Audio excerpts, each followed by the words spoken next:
All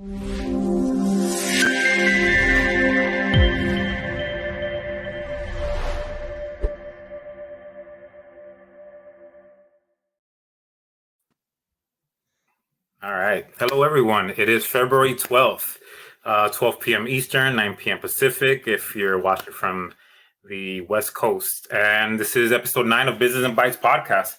My name is Emilio Mejia. I'm your host, and my co-host, John Hansman. What's up? All righty. We got a good episode today, man. One of my longtime friends, actually, we were neighbors since the 3rd grade, now that I think about it. Oh. And my mom still lives there. My mom still lives in the same apartment. Jesus lived across the street from me. So let's bring him in. My friend Jesus de Lardilles. He is the owner of Miami Premium Enterprise. I'm sorry. How you doing, Jesus? How's it going, gentlemen? Good, man. We're Fantastic. Good. I want to hear a quick story about a young Emilio before we get started. Do you have something? Well, the fact that we both lived in front of each other and our moms still live in the same place is pretty cool. Oh, man. Your mom's still there, man, too? Me and Emilio go way back, man. We used to play basketball. We played for like every park growing up. It was fun. Yeah, we had Was he good at basketball? Got a good Yeah, child. man. I used to hate playing against him because he was always taller than me. So he always blocked my shots. Ah, man, that's frustrating. All right, man. Well, thank you for being on, Jesus. Like I told you, I reached out to you a couple weeks ago, and I wanted to feature you on here. Me and John just kind of had to get our shit together. We can say it, right? It's a podcast.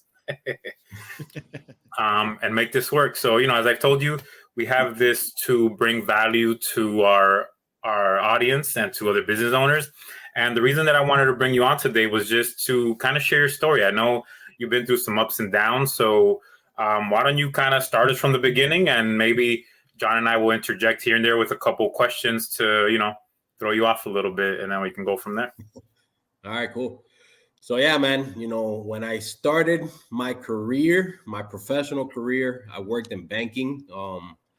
I did pretty much everything in the banking industry. I worked there for 11 years. I started with Eastern Financial, which is now Space Coast Credit Union. I did 10 years there. Learned a whole lot. And then I went to Regions and I worked there for 1 year. And then from there, I was already tired with corporate. And I decided to jump in and do my own thing. And I always had a passion for cars. I have OCD. So, I'm very picky with being clean and stuff like that. So all my neighbors, I would detail their cars and stuff like that. And they were always like, dude, you need to start your own company. Like, you're good at this. But I felt comfortable working in the bank until that one time, I was just fed up. And I decided to go for it. I was blessed to have a supportive spouse, that she told me to just go for what I wanted to do. And, that helped me out a lot. Because sometimes if you don't have that support, it's kind of hard to start something like that. I agree with you there. Yeah. So, I started Miami Premium Enterprise in 2015 when my daughter was 4 months old. So I had no guarantees that I was going to succeed. All I knew was that I knew how to detail cars. I had a supportive wife, and I just had to work 7 days a week. And that's what I did. I started in 2015, and I was literally, if I was not working, I was promoting myself. Obviously, I was new at doing all of this, so I didn't really know how to promote myself. I didn't know how to run a business. I didn't know how to deal with people. I know how to deal with people because of banking, but it's different when you're dealing with people, and I'm providing a service to you, and now I expect you to pay me for the service I provided. It was kind of hard for me to transition, into learning all of that. So it was a little bit of a challenge in the beginning, and then fast forward to 2019, I kind of overworked myself, where I burnt myself out, and I had to take a break from that. And I actually went back into working a job. And bro, I was, once you experience entrepreneurship. I was just gonna say, I bet you were miserable. Bro, I tell myself it'd have to take a whole lot a whole lot for me to go back. And I think John feels the same way. I think he said he'll even open a different type of business, even if it's not IT, if he has to. Is that right? Yeah, that's for sure. I would, if this whole thing flopped for some crazy reason, I don't see that happening. But if for some reason this whole thing flopped, I'd go reinvent myself again. I did it once. I could do it again. I think that's the difference. Let's talk about that for a second. I think there's a difference in mindset between when you are working that 9 to 5. There's nothing wrong with that. I'm not, if somebody's watching and they're like, oh, he's bashing people work 9 to 5. There's nothing wrong with that. It's, this journey is not for everyone, or else everyone would be doing it, right? But there's a difference when your mindset changes, where all of a sudden a switch gets flipped and you're like, oh, I could just go reinvent myself, or I could do this, or I could, if I want to do something, I could go make it happen, versus just feeling completely helpless in your situation. Yep. Yeah. So, sorry, I have a marker of where you're at. You're at the 2019 burnout, so we can jump back in there. How did you fund yourself at first? Because what happens in our field, Jesus, we usually have to keep our full-time IT job and then try to get IT clients on the side. And then once we feel like we're there, then we got to make the jump, right? Of course, it's a less of a safety net with a little more guarantee. It's kind of like the middle ground, right? Like, I could fail, but I still have a little bit of something, to carry me through. So how did that look like in your journey? So when I started, obviously, being in the banking industry, I kind of learned, how to manage myself financially. So I did have a good amount of money saved. And that's how I started this business. That's one thing I did not want to do, was start a business with debt. I know a lot of people right now, they talk about, no, yeah, you open up a business and you get, whatever amount of money to fund the business. But the problem with that is that people don't understand that that's a huge risk that you're taking, because I can't remember right now the percentage of small businesses that fail. And, I've always thought, like, man, if God forbid my business fails and now I have 10, 20, 30, $40,000 in debt, that's not easy. Like you're paying for something that failed. You know what I'm saying? So that's one thing that I told myself when I start this business, because I always had it in the back of my head. Like I always, I was like, man, I want to start something on my own. I didn't know it was going to be detailing, but I knew I wanted to do something for myself. But that was one thing I said, if I do start something, if I can, I want to do it where I have no debt. Yeah, I did the same thing, man. And, not knocking anybody that does, but my mindset was the same. If I fail, and not that I was trying to have like a plan B type thing, but I was just like, I don't want to incur any debt with it. And luckily in the service that we're in, initially you don't really need too much capital of anything, to be honest. Well, same thing here. Like, you got to buy your equipment. I see a lot of guys that start and they want to get the best of the best. They want to get the $3,000 pressure washer, the generator that powers, 3 houses together. And I'm like, you really don't need all of that, to get started. I started, with decent equipment, but not, to the point where I had to go in debt to be able to start this business.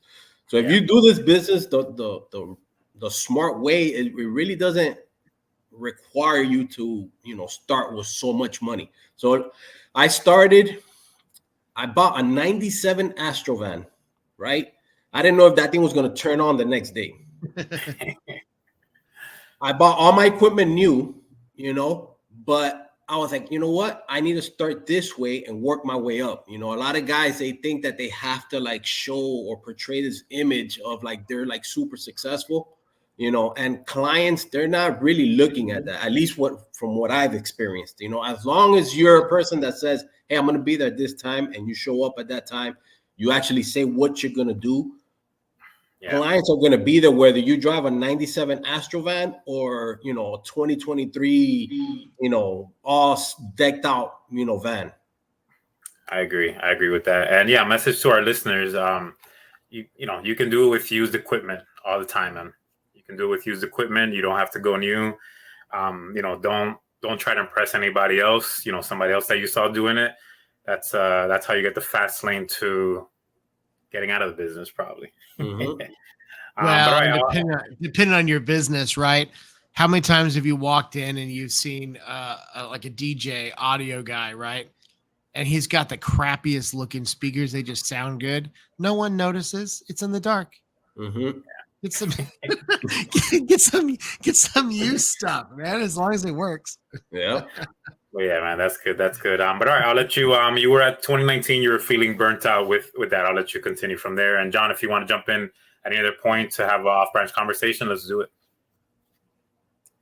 Yeah, so in 2019, like I said, I was burnt out, and the reason was I wasn't structured. Like I didn't have now I have packages that I sent to my clients. Before I would just tell people, hey, look, I just it was just like a regular car wash, even though I offered everything else, but I would just tell people like what my prices was for like a regular wash instead of giving people options where they're like, oh man, this guy offers different services that they can choose from. So at that time, like it was just, I felt like I was doing 8 cars a day by myself, just trying to make ends meet. And then, at that time, I literally burnt out because I was working 7 days a week. And, I ended up going to a job, because I was like, I can't do this anymore. And I did that for like almost a year, man. But I was miserable from the day I started, man, until it ended. And it ended right when COVID started. So I started working for a photography company. And we would do portraits for the universities.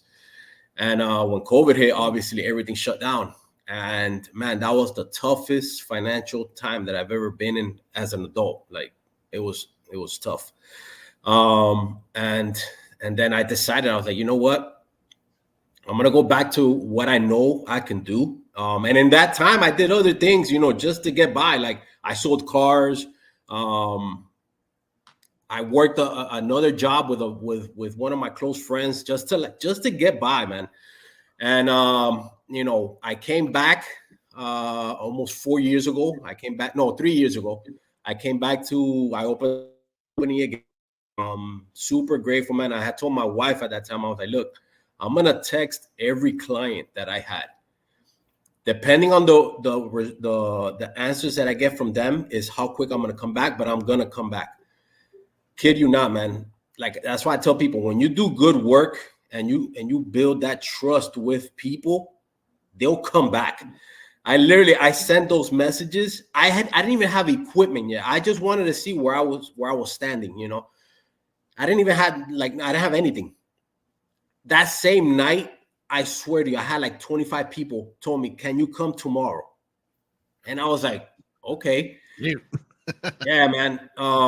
And that's when that next day I went, I bought all the equipment that I needed to start. And I started again. Just this time, I started with a different mindset. Number one, I started with a mindset that I never want to go back to where I was, struggling financially. So I still work like an animal now, but now I'm more structured in what I'm doing. My marketing has changed. I've learned a lot of things along the way, from YouTube University. I've seen other people that I've reached out to, other detailers that, been open to, kind of guiding me, because that's another thing that people struggle with, is asking for help sometimes. And I was one of those. I was like, nah, I'm not going to ask this guy, because what is he going to think about me? But, I started doing all these things, and I started, implementing all these changes. And man, like my business literally, it's blown up to the point now where like I just can't even handle the load anymore. That's I get amazing. you. Let me jump in there for a second, because you said something very valuable, and it's actually how John and I got connected, and a lot of people in our peer groups. I'm friends with competitors here locally in Miami and Miramar and Pembroke Pines that I've met through my coach in the group that John's in, and we don't tell each other like our secret sauce, but we share a lot of information. I mean, a lot, man. Like if I'm struggling with something, hey, have you guys dealt with this? How do you handle it? If they're struggling with something, they pick up and they tell me. We have like a group chat or Facebook groups. And to me, that's been the most valuable resource. I mean, of course, our coaches, have taught us all those things that you had to learn the hard way, right? You got to market like this, and this is how you got to put the business out there. and this is how you present your price.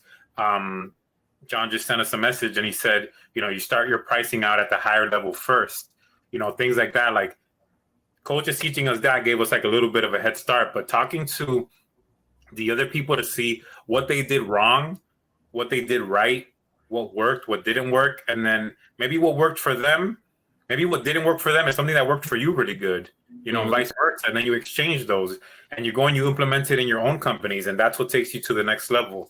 So, don't look at them. I mean, yeah, they're your competition technically, but come on, you're telling me there's not enough cars in South Florida for everybody to eat, right? Yeah. Well, and I think that's the thing. We have this comment. Another friend of mine, Jeff Seaman, if you're watching, owns an IT company, and we actually are part of a mastermind group, and we hang out on Thursday mornings a lot of the time and talk about general stuff. A couple times we warned each other about clients who called both of us at the same time, and we're like, dude, don't do it. Right. But we have this thing that we talk about called an abundance mentality. It's just this idea that there's enough work for everyone in the city. There's enough IT work. There's enough cars to wash. There's enough people in your business. If you're a massage, there's enough people who need a massage in your city that you can get people to show up. You just have to have the right messaging, and you have to get the people that fit with you. Now, I want to go back to something that I heard, because I think this is an important lesson, because I think one of my first mistakes may have been maybe the same thing you were talking about.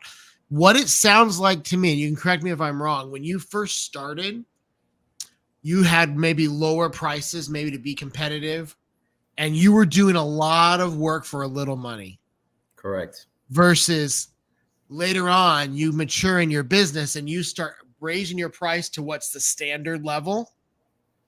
And you start doing still a lot of work, but you start making a lot of money because your pricing is right in line with where it should be. And I think, at least I did this. One of my biggest mistakes, when I first started my business, was trying to be the lowest guy in town so I could get business. Mm-hmm. And man, same thing, burn out. Just burn out. So I think, if I was to redo things, I would start out at if anything, the medium end between the highest guy and the lowest guy. Mm-hmm. And I would just go after it. Yeah. So one thing that I've learned in business is that your business is not designed or not everybody's going to be for your business, An ideal client, when I first started, it was that, I don't even want to say what my prices were, because it's, a little embarrassing, but I was just trying to get everybody that I can, and once I increased my prices, I started attracting a different type of client. Not to say that I don't want to service, certain clients, but sometimes when you have the cheapest prices, the people that you're attracting are not the how can I explain it? You're not the ideal client that you're looking for. We suffer from that so that's why I posted this, embrace your no. That's what our coach teaches us.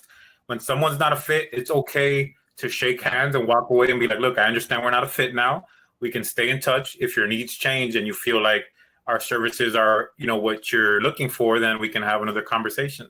Sometimes being able to accept a no, or being able to accept that the client is not a right fit, saves your time, because you should know at this point, especially the conversation you and me were having earlier when you said you're looking for someone to hire and it's hard right now.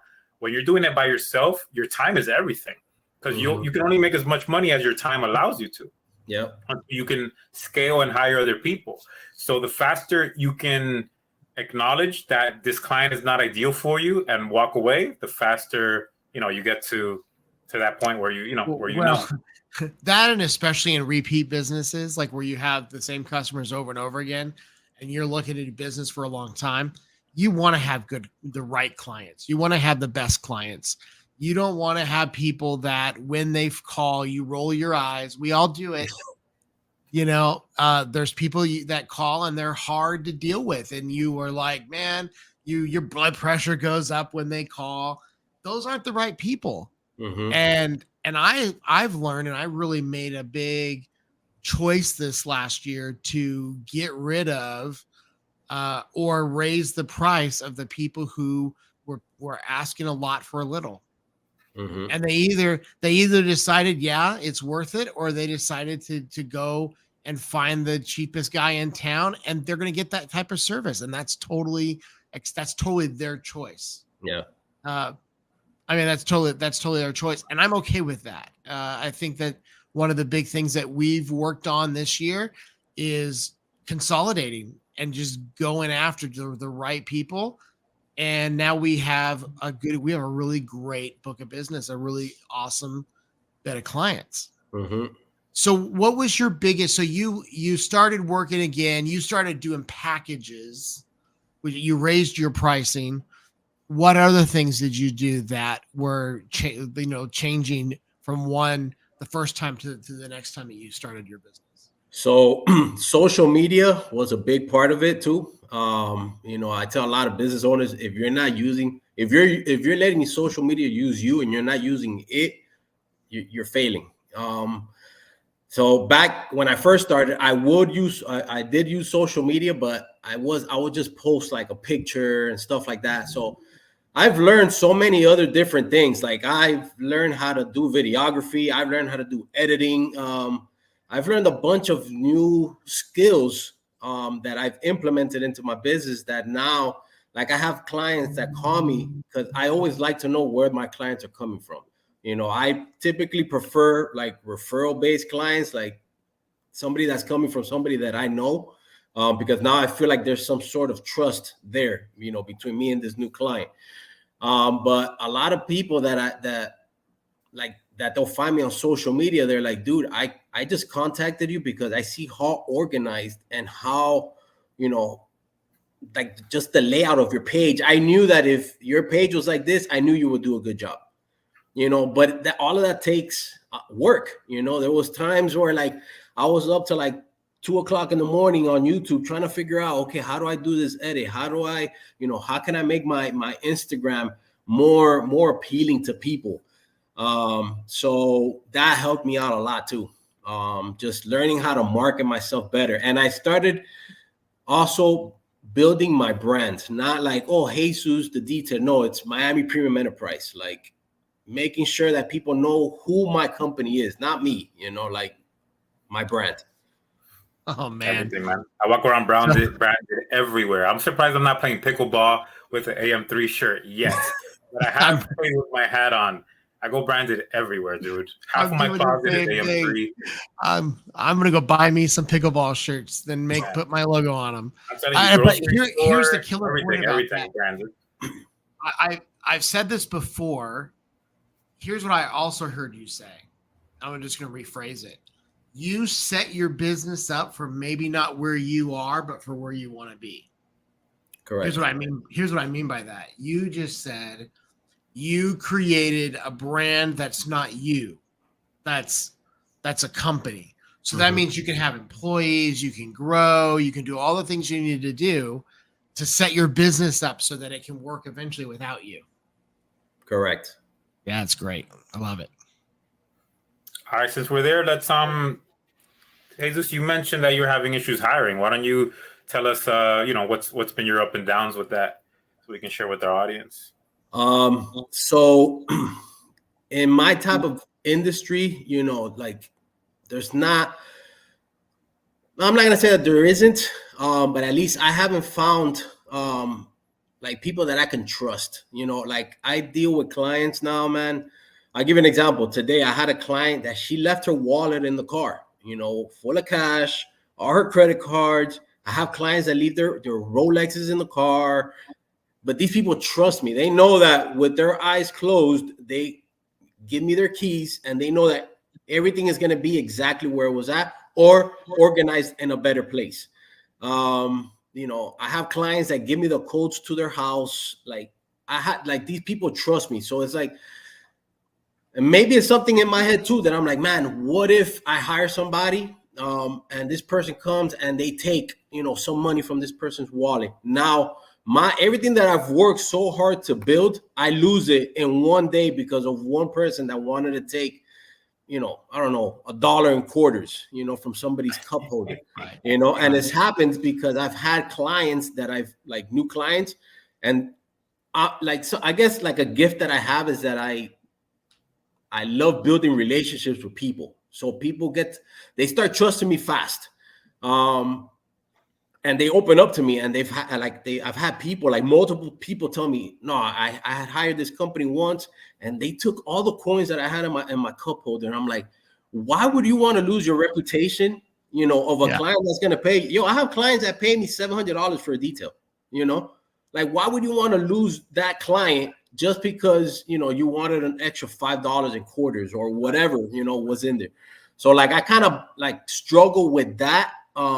Because I've heard so many stories and I've experienced things like this myself. One time, the only time that I've ever taken my car to wash at a place, this was years ago. But back when iPods, that's when iPods were in style. Yeah.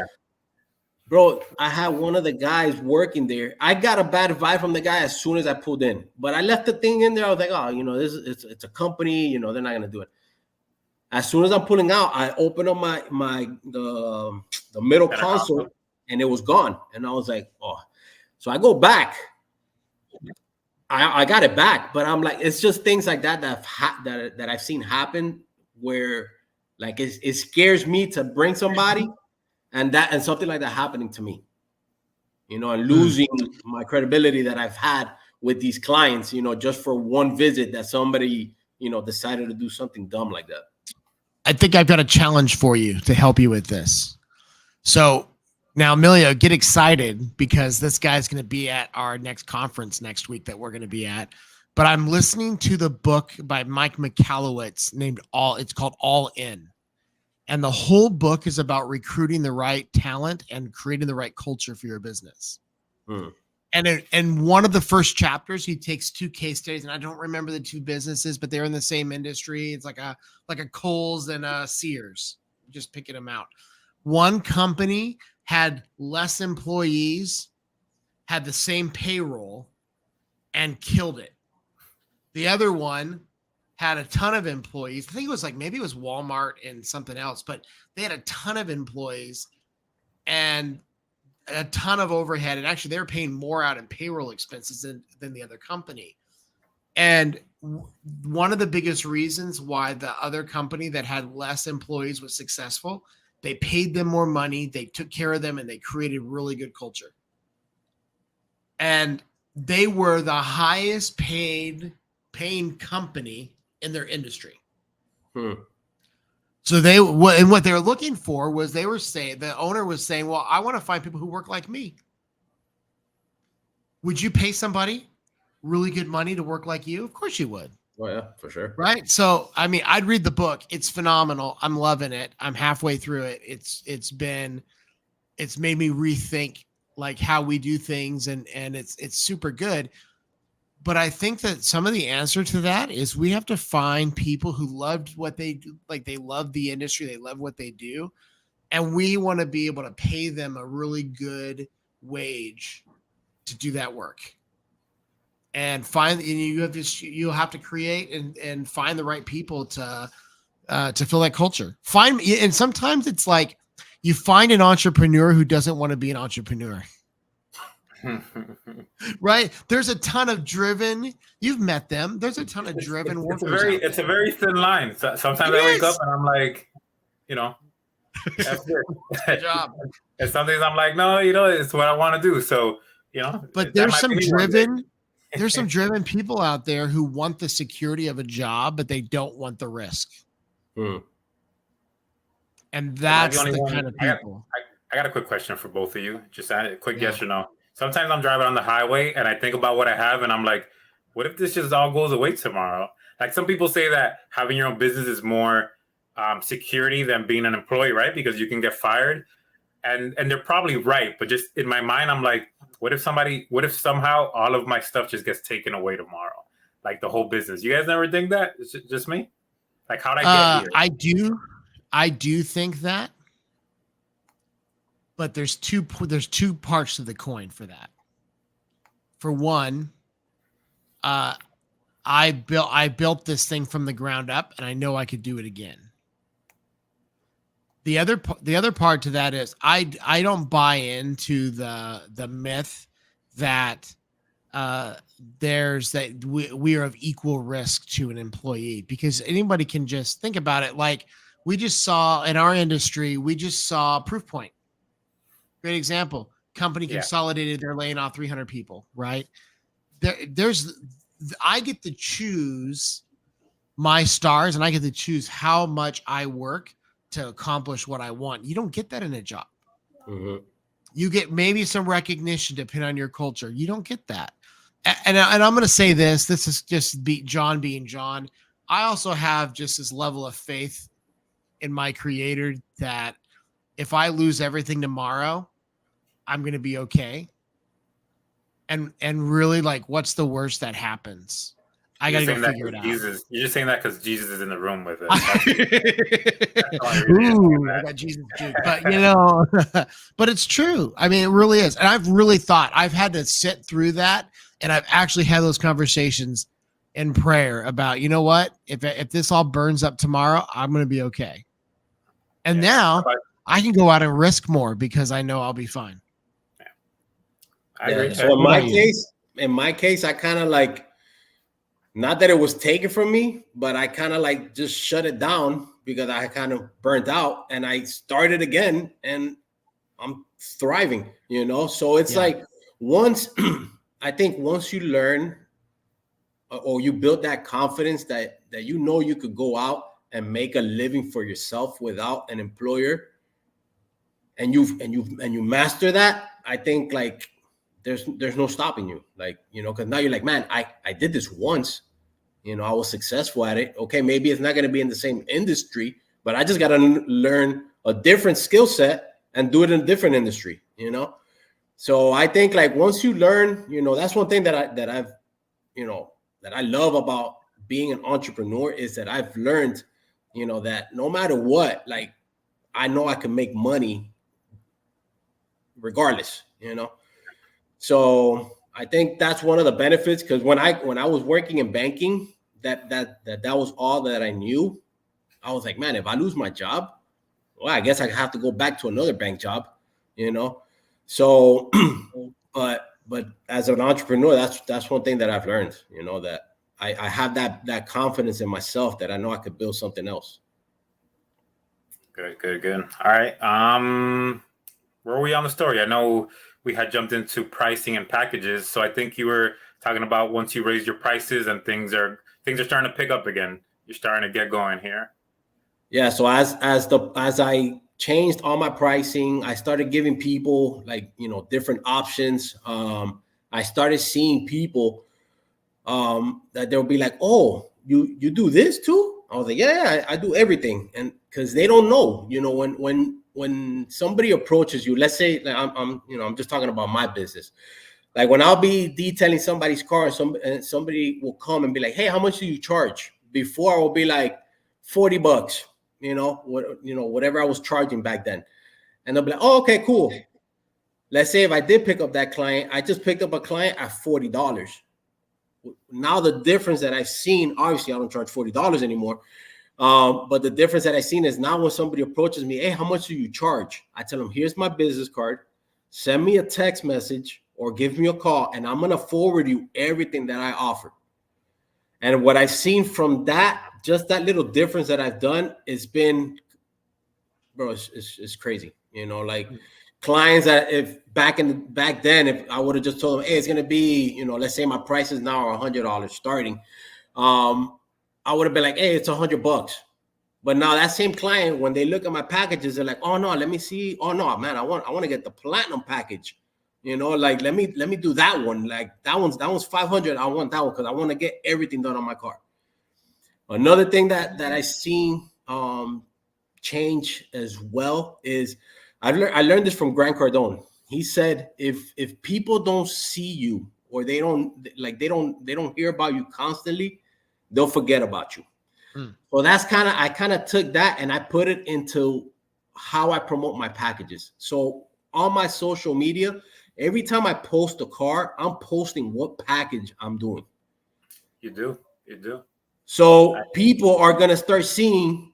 So my I guess like my most popular package is my silver package, right?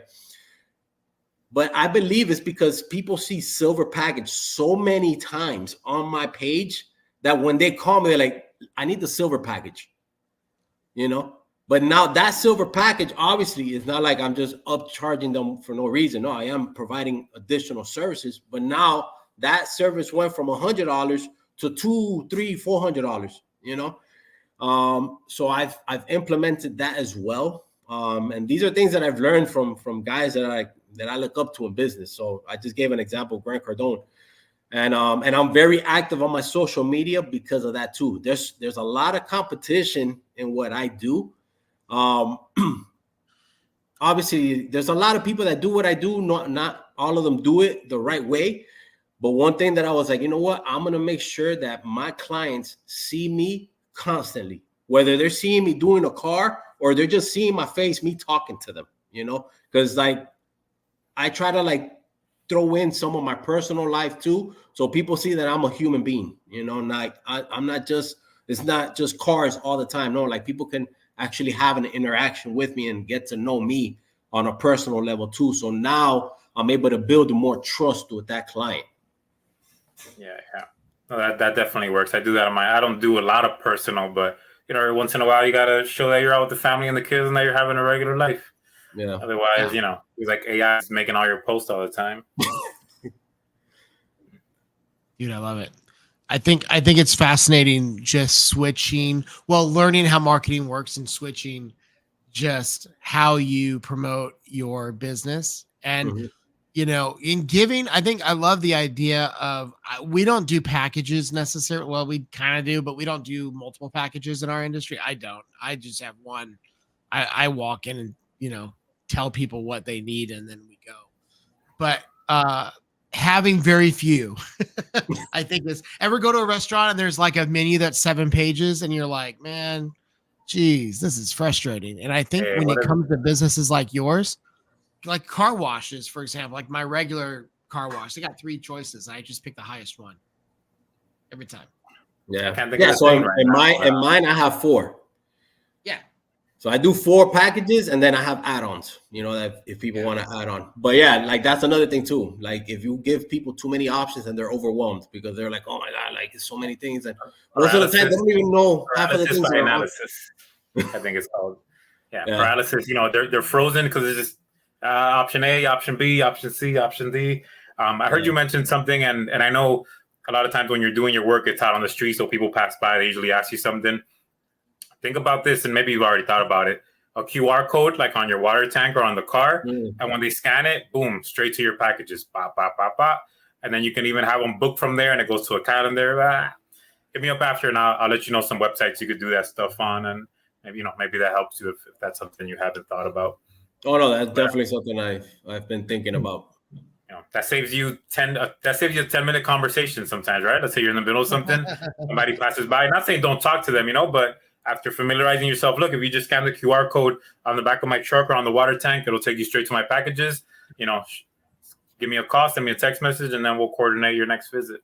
You know, lead them to your first time appointment. My marketing coach would be proud right now. All right. You have any other sorry, I'm not going to cut you off. Are we kind of arriving at the end of it, or you got more for us? No, man, that's pretty much it. You know, yeah, just once I changed all of that, you know, I saw the big difference in my business and in my income, you know, like one of the things, you know, this is probably a little bit off the subject, but I'm pretty sure there's other entrepreneurs or people that are listening to this that might want to, you know, become an entrepreneur at some point in time. One thing that I tell people is have a big why. You know, like my why was I didn't want my wife working a job anymore. You know, that's one thing that I told myself, man, I'm gonna work until I achieve that. And I did. You know, now my wife is able to stay home with the kids. um, and be there, for them, because that was something that was very important to me. So I tell people, like, when you're starting a business, make sure you have something that's big enough, like a big enough why, that when those hard times come, that you feel like quitting, that why is going to bring you back. Like, oh no, this is why I started this, So it's a little bit off the subject, but I always like to tell people, especially people that are wanting to do something for themselves, is that, man. Oh, that's good. I was gonna ask you to give everybody one big takeaway, and you kind of jumped in and said it right there without me even having to prompt you for it. So that's good. That's a good message. Yeah, man. That's to me, that was the biggest thing, man. That's helped me, go through a lot of obstacles, because you go through a lot of things, man. Like, a lot of people want to become entrepreneurs, but they don't know how hard it is, Nobody wants to pay the entry price to success, because that bill's big. It's a big bill. Yeah, and it's not only, and it's financial, and it's emotional, and it's mental, and it's everything. And nobody wants to pay that price sometimes. Yep. They just they see the good stuff. Yeah, I have people that see me now and they're like, "Damn, dude, I want to do what you're doing." And I'm like, "Yeah, but I've been at this for almost 9 years." I was like, "You should have seen me when I first started. Where I didn't have nobody, I didn't have no clients, nobody knew who I was.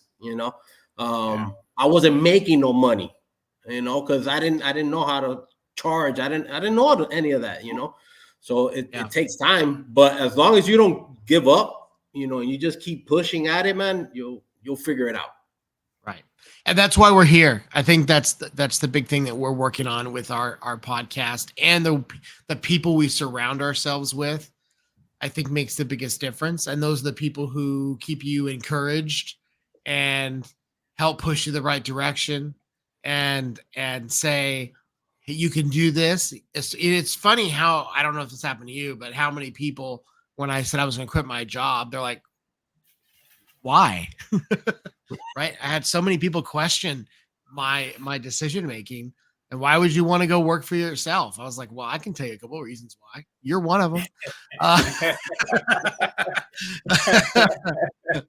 My old boss. Anyways, but like, I think that goes down to, I guess what I was trying to say was, the more we surround ourselves with the right people, the more we surround ourselves with the right, like, you're listening to podcasting, you're listening to writing, you're reading books, listen to books like we are, and we figure it out. And we move on to the next thing. And here's what's cool is, if you're like us, we're constantly developing ourselves, and in 5 years, we can do another episode and see where we're at. And I think with the right mindset and the resilience and the persistence, we can literally do anything. And I firmly believe that you're going to just keep on killing it. I appreciate that. Yeah, man. I'm going to finish this with a quote that I actually sent Chris. Go ahead. And so this is from Calvin Coolidge, an ex-president. He said, "Nothing in the world can take the place of persistence. Talent will not. Nothing is more common than an unsuccessful man with talent. Genius will not. Unrewarded genius is almost a proverb. Education will not. The world is full of educated derelicts. Persistence and determination alone are omnipotent." Yeah, I think one of my biggest takeaways from Chris's last event was, you can't do the right thing for 30 days and get the wrong results. And that's what I've been since November. That's what I've been on with my networking, with my events, with my table and booth setup that you guys just saw me post a week or two ago. So yeah, man. Jesus, thank you very much for joining us, man. I'm going to give you a minute or two. Tell the people about Miami Premium Enterprise. Let me go ahead and put your information on here so they know how to contact you. Let them know what you do, your specialty, anything you want to let the people know. So pretty much Miami Premium Enterprise is a company that services any type of vehicle. We do all type of detailing, from maintenance details to full details. If you wanted to reach my company or reach me, you could obviously call the phone number in the bottom that you see there, the 786-838 3560, or a lot of people reach me through Instagram, which is Miami_premium_enterprise. So I get a lot of people that reach me out through there. The majority of the people reach out to me through Instagram or text message. But if you're looking for a company that's reliable, that you can trust, Miami Premium is that company. All right, man. Thank you. Well, again, thank you for joining us. Like John said, in a couple of years, let's all level up and let's have this conversation again, and then we'll talk about from now to then, what we changed, what we not, and we'll give some people some more content to digest. For sure. Awesome. Right, thanks for being here. Thank you, gentlemen, for having me. No problem. All right. Man, I love it. I love these conversations. Yeah. It's all, and not saying that he failed, but it's always good to fall, fail, whatever you want to say, upward. And that's the score. That's how you know a real entrepreneur, right? They get up and do it again, or they do it better. From what they learned, versus just throwing your hands up in the air and be like, I'm done with this and I'm never doing that again. You know what I mean? So that's man, I love it. That's a great story.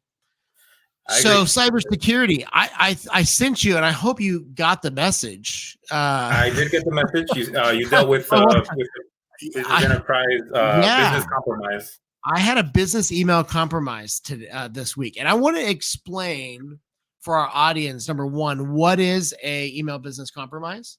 Because I think that one of the biggest things I hear from people when we're doing the sales process or we're talking to people about cybersecurity, they say, well, I don't need that crap. All my stuff's on the cloud. Yeah.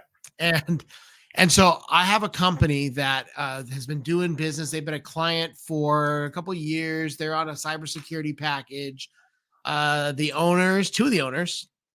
of the principals got phishing scams this week from one of their clients. And it looked so real because it was a document, and they normally exchange documents back and forth with them.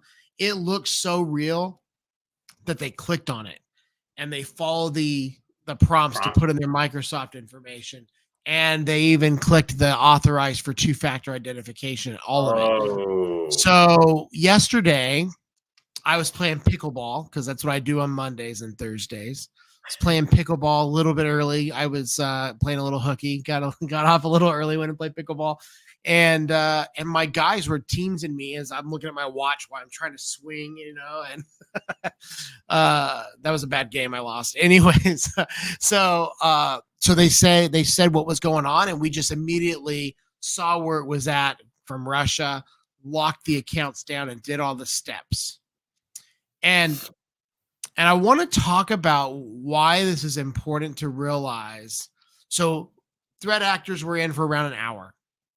Like, that's not like no time would be better than an hour. But the reality is the average time that someone is in an email compromise, so the average time that a threat actor is in email for somebody who's not monitored is 120 days. I thought it was 60 days, but still a lot. I think the newest one. Yeah, I don't know. I think it's 100 between 100. We'll just say between 120 and 60 days. I'm shooting from the hip. I'm not going off any data that I think I saw. I'm shooting from the hip. I grabbed it off my slideshow. That's how I know. So got it. But even then, so you think say 60 days or a month or 2 months versus 1 hour. So in the end, the threat actors from all of the research and looking into the event, they looked at 2 documents. They just previewed 2 documents, no downloads, no emails gone out, none of that, versus the other client who sent them the stuff had probably had the threat actor in their system for at least a week. I'd be willing to bet before they started sending out emails. And this is where we want to talk about, like, it's really important to take steps to be monitoring your email system to make sure that if someone logs in from outside the country, or if all of a sudden somebody mass downloads a bunch of files. And if you don't have somebody watching out for your business, how are you going to know those things? they're thrilled. I got off the phone with talking to 2 of the principals today, and they're like, "Thank God." You just re-signed your contract for the next 6 years. Exactly, by the way. right? You know that. Because you're not losing that client for the next 6 years unless you do something really, really bad to lose them. You have that client for the next 6 years at least. Right, because they literally just saved. They could have been in a worse position, and I actually said, "Hey, have that other client give me a call, and we'll see if we can help them fix that problem and not have that happen to them again." Because I guarantee you, that could be the easiest referral you get in a long time. Yeah, right, exactly. But here's what the point of why I bring this up. It's not the toot the horn, although I'm feeling pretty proud of our team. It's really for us to take a step back and realize that you can't just believe that because it's on the web it's safe. I think you're equally as unsafe having a server, maybe even more so than you are on the cloud. But every single one of those things, you can't stop mistakes from happening. And with all the tools in the world, I can't stop somebody who gives away their 2-factor authentication and gives away their information. There's nothing I can do about it. Yeah. And it goes back to we've got this book that I released, which I don't have. I've got them in boxes over here in my truck, but talking about just the title of it is that that your business will be hacked. And even with all the tools in the world, which we have deployed, it didn't stop somebody from Russia logging in because the client messed up and gave their information away. But what we did do is we kicked them out. I'm sure that Russian was cussing because all of a sudden he gets log on screens and he's locked out and he can't get back in. And he's lost his opportunity. Now he's got to go move on to the next one. Yeah, I tell clients, it doesn't matter how many security solutions I put in place. If you give somebody your username, password, and your 2-factor authentication, they have access to anything that you had access to. Absolutely. And now they have a playground to jump around in. Absolutely. So, and that's what we talk about. We've talked about this on multiple occasions. I know. I need to actually have one out. Bring me a copy, and I'm going to bring you a copy of mine.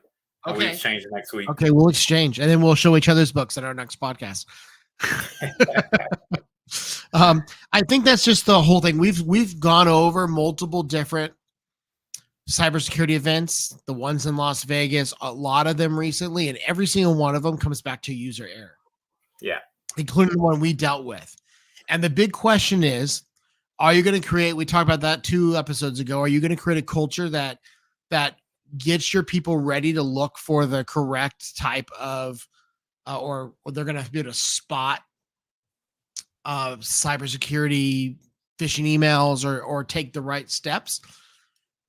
Or are you just going to basically ignore that and cross your fingers? And fortunately, these guys didn't cross their fingers. And yes, they made a mistake that in a different world without us would have been really costly. Yeah. So anything you can add, you want to add to my rant about have a company, man, have people looking out for you. I agree with you 100%. I can't say how many times someone's come to me after they've been hit. And if it's past the 90 days, Microsoft, unless you have something special in there, after 90 days, you can't really see the audit trail. Yep. And I'm like, I can see what they did now that still resembles it, right? Like the emails being deleted or the email being rerouted to an external Gmail. But I can't see how they got in or what they did as soon as they got in because you waited longer than the 90 days.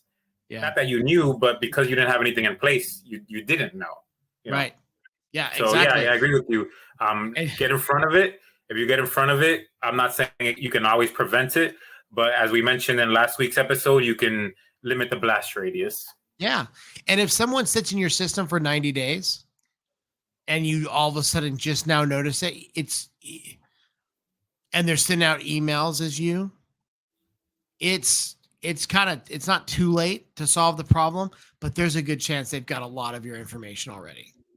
These guys were looking around at the time when we got them kicked out to see what they had. And because our team was on the ball looking at tickets and we got a cool security team, it was a matter of they got nothing. They might have got a screenshot of something. And I mean, I think that it's just a matter of just being ready and prepared and thinking things through and not not thinking that just because it's on the web, you're in good shape. Because obviously we know that's not true. Yeah, I know it must have felt good because I know, you know, in the positions that we're in, everything is good till it's not. And it's good to know that when it's not, that, you know, you have, you know, your door stopper there per se. Yeah, and I think the part of it is that the first 5 minutes when you see the compromise tickets, Yeah, and you know, you're like, your heart drops for a minute, that's and then why. you're in emergency mode. Let's get this done. And then after we had our security team audit everything and do some forensics, we looked at, okay, hey, man, we were fast and we did a really good job of taking care of our client. And so that was super exciting for us. So That's awesome, man. Proud of you guys. Make sure Yeah. you ask for that Google review. I will. Yeah. Trust me. They're already working on a referral for me. All right. Oh, I should have told. Awesome. I should have told Jesus that he's listening in the stage. I think to try to get Google reviews, testimonials. You know, just like a quick video clip or something. I'll tell him when we go backstage. Yeah. You know, one of the best tools. Oh, what was the name of that? I had a tool that I used for Google reviews, and I loved it. And I can't remember the name of it, but literally for every invoice I sent out, it actually automatically sent out a Google review, Google review forum. I found it from somebody. We'll look it up, and if you can't find it, and we'll add it to the next episode for tips.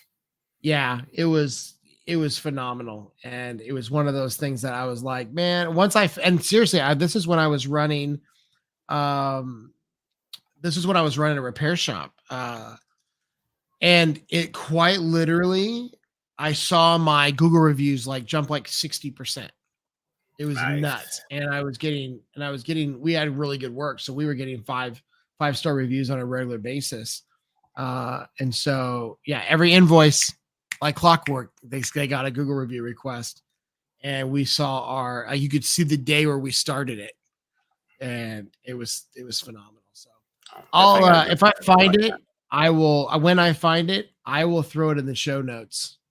Because it's. We'll also mention it next. We'll also mention it next show. I think that's something everybody can benefit from. Yeah, for sure. Especially if you've got a business like that, you send a lot of invoices and you're doing a lot of consumer stuff. So yeah, love it. Well, all right, man. Great episode.